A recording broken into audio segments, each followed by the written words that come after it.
Good morning. We're about to be reading 1 Corinthians 12, 1 through 11, and it's about spiritual gifts. My friends, you asked me about spiritual gifts.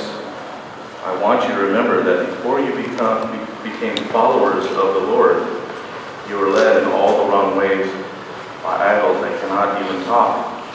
Now I want you to know that if you are led by God's Spirit, you will say that Jesus is Lord, and you'll never curse Jesus. There are different kinds of spiritual gifts, but they all come from the same Spirit. There are different ways to serve the same Lord, and we can each do different things.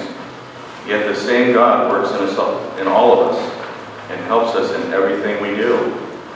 The Spirit has given each of us a special way of serving others. Some of us can speak with wisdom, while others can speak with knowledge. But these gifts come from the same Spirit. To others, the Spirit has given great faith or the power to heal the sick, or the power to work mighty miracles. Some of us are prophets, and some of us recognize when God's Spirit is present. Others can speak different kinds of languages, and still others can tell what these languages mean. But it is the Spirit who does all this and decides which gifts to give to each of us. Amen. Amen.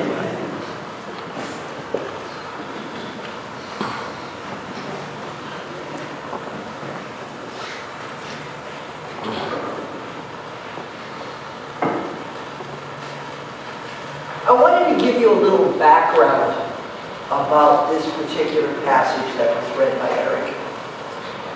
There was always problems when people get together. Do you agree with that? Yeah. Yes, I'm more talented than you are. You know, that kind of an attitude. And that was what was going on there in that church in Corinth.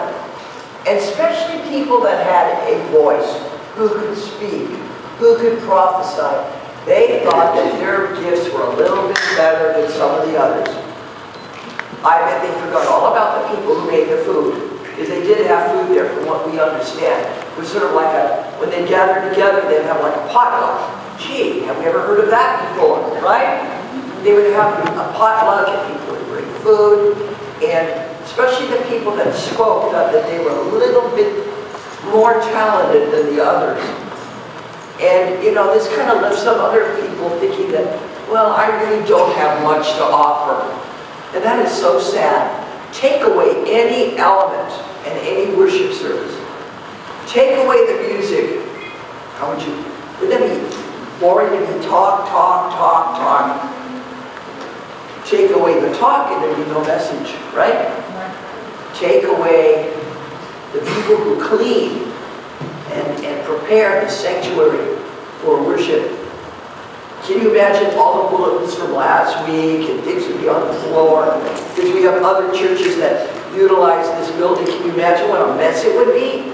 I don't think you'd even want to come here, would you?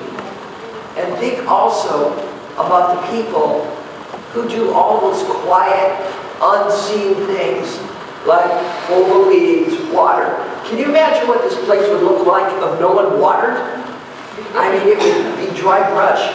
When I first came to this church, there was supposed to be somebody who was in charge of that area right outside the glass window. And it was being neglected. It wasn't watered, it wasn't weeded. You see that kind of, it's like a ribbon, the shape of the brick. I didn't even know that there was brick there. There were all these weeds growing up over it. It wasn't very pretty. And then when someone finally said, you know, I think I'm willing to do this. I want to take care of this. My goodness, how things look better. They were wonderful because part of worship is the sights, the sounds, the smells, the touching, being able to see beauty. And you're not going to have it among a bunch of weeds that are all dried up. And see, now we have really a place of beauty. And I think most of us who come here on a Sunday morning or also during the week can really appreciate what a beautiful spot we have here. It's a perfect place for meditation. It really is. And I want to thank each and every one of you that contribute. But I also want to share with you my own experiences with people who probably have no idea that they have gifts. As you know, those of you who know me, know that during the week I am working with not only special need children, but children that have severe intellectual disabilities, and often many physical disabilities. And this June, I'm going to be honoring, I'm going to feel really honored by having my very first graduate. Wow. Her name is Vicki. She is this gorgeous little girl. She has an intellectual, she's functioning on the 6-month level. A lot of you have never met people that are functioning at that level. She cannot walk. She's in a wheelchair, but she can't even maintain her weight, which some people can if they have some help from like a gait trainer, where if you don't have balance, it'll be like a walker for you, and it will allow you to be able to be mobile. She's not able to do that.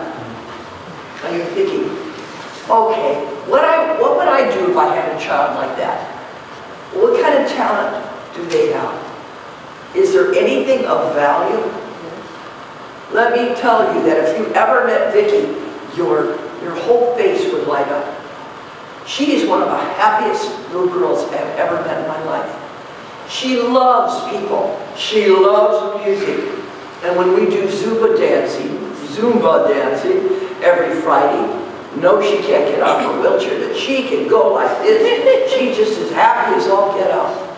And when we walk her on the campus in her wheelchair, and she greets everybody, and she puts her little hand up like that, do you know how that makes other kids feel? Particularly the ones that don't feel very happy and they don't feel that they're all that loved, and especially the negative people.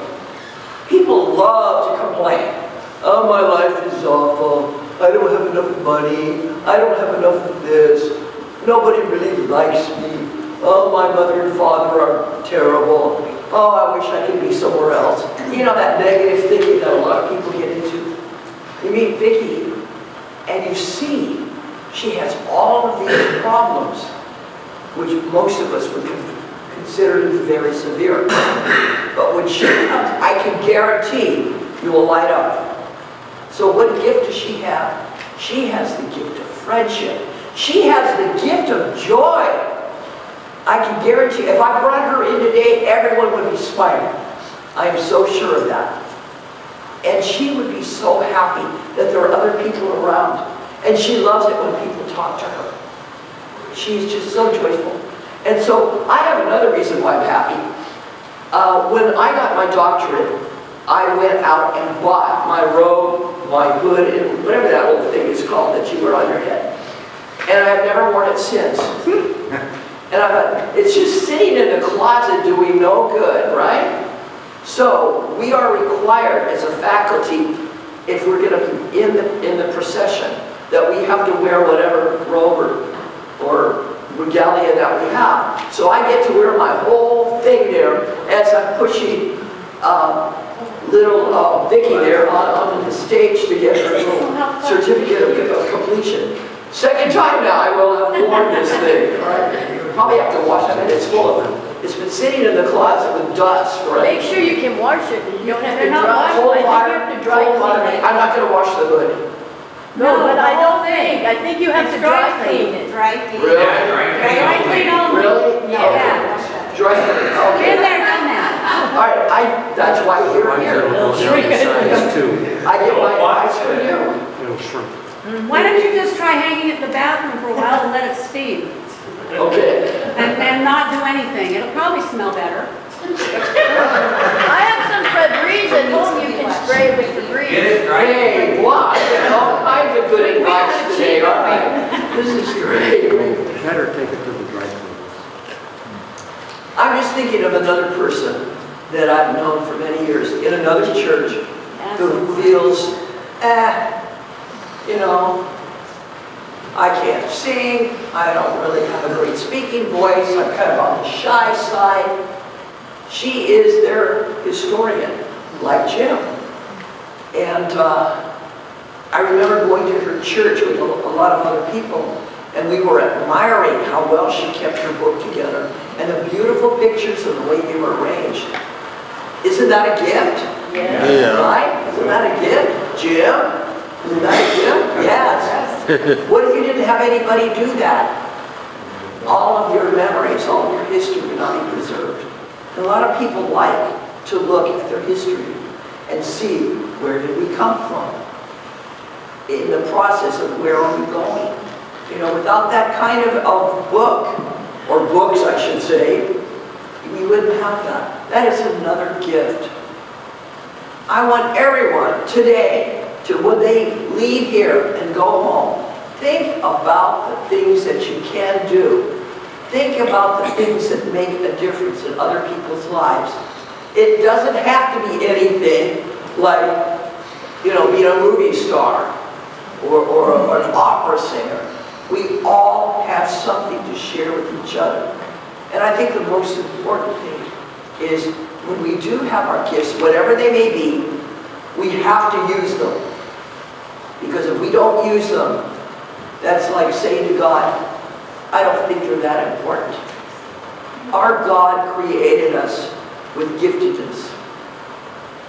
And it is our way of saying thank you back to God to share our gifts and to show how much we love our Creator. Amen. Now just stay where you are. No one has to move.